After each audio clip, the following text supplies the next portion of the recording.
Opinion: can BRICS be compromised as the SCO was?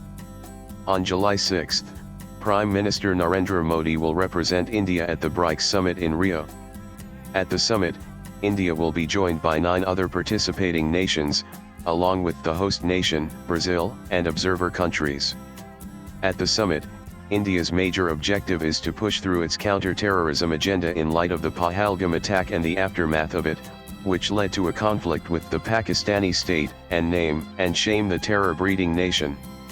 However, it's not the first time India has been pushing this agenda with a similar group of nations in attendance. Last month, at the SCO Defense Ministers meeting in Qingdao, India tried to raise the issue of cross-border terrorism emanating from Pakistan, only to be rebutted. Pakistan, with the help of China, forced down a counter-terror joint statement that failed to mention Pahalgam but conveniently included the struggle for independence in Balochistan, a pain point for the Pakistani state nonetheless, and conveniently labeled it terrorism.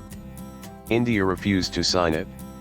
9 of the 10 participating nations that did sign the joint statement included Iran, Russia, and China. 3 of those nations will also be present at the BRICS summit. Therefore, the question arises whether they'd still try to rebut India's genuine counter-terror agenda. Will Russia ally with China and Iran? Will China once again be allowed to steamroll through the summit? Quite plainly, the answer is no. For the first time in 12 years of the BRICS summit, the Chinese president has chosen to skip the forum altogether. The decision is even more surprising given that almost all member countries are facing imminent and costly tariff wars with the United States. Does Beijing no longer have leadership ambitions? Or is it now aware that, outside of inconsequential multilateral summits such as the SCO, its flat-track bullying and bulldozing diplomacy will not work? Or it's the fact that she knew that he would be upstaged by Modi, who is the guest of honor in Brazil, and chose to spare his blushes.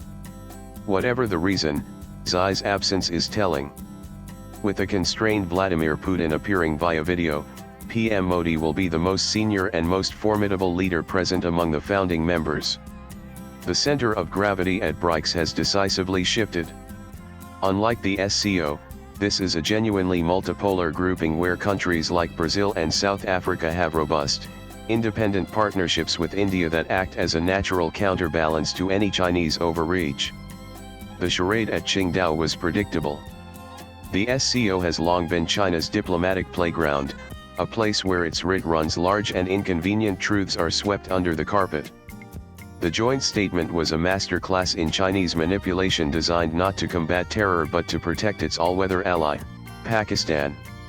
What's even more appalling is that the very attack the SCO refused to condemn was enabled by Chinese technology. According to a detailed report by the ORF, militants in Kashmir are increasingly using sophisticated, military-grade Chinese hardware, such as Huawei satellite phones, encrypted communication systems, and GPS devices. China's diplomatic cover for Pakistan at the SCO is, in reality, a cover for its own strategic footprint in the region's terror ecosystem. It's easy to be a bully when you own the playground. It's why the SCO fails to get a serious mention in geopolitical circles. Everyone knows it's a rigged forum where China's strategic interests trump any genuine commitment to collective security.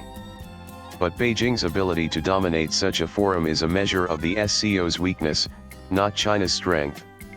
In the real world, among platforms of consequence, this kind of behavior doesn't fly. BRICS is not the SCO, and Rio is not Qingdao.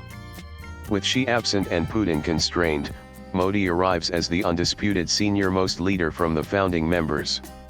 The spotlight will be on India, and for good reason. India's economy, projected by Morgan Stanley to be the world's fastest growing in 2025 to 26, gives it the clout to match its ambitions. Most importantly, unlike at the SCO, India is confident that the BRICS declaration will not only condemn the Pahalgam attack but will do so in language that is to India's satisfaction, backed by a consensus of partners who understand the threat of state-sponsored terror. Key partners have already offered their solidarity. India's position is further fortified by its robust bilateral ties that serve as a powerful counterbalance to Chinese influence. The India-Brazil partnership, marked by talks of major defense pacts, including the sale of Indian Akash air defense systems, along with India's strong relationships with South Africa and the UAE, creates a web of influence that China cannot simply bulldoze. At BRICS, India has the partners, the power, and the platform to ensure its voice is heard and its security interests are upheld. Swipe left for next video. But it's not just that. Because India has favorable conditions, its concerns will be heard or met with interest. At the G7 summit this year in Canada, despite the geopolitical kikdi, which seems to be the theme wherever US President Donald Trump goes, India raised the issue, stood its ground, gathered the support needed, and pushed through with its agenda. Modi also rebuffed Trump's claims that he was the one who made the ceasefire possible after pressing India and Pakistan on trade.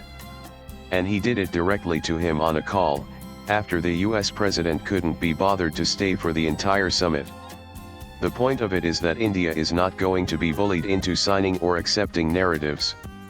India will carve its agenda, it will rise for itself and the global south, and it will make itself heard on the world stage, and it will do so at a forum that keeps the West on the edge of their seats, unlike the SCO, which does not even get a whisper.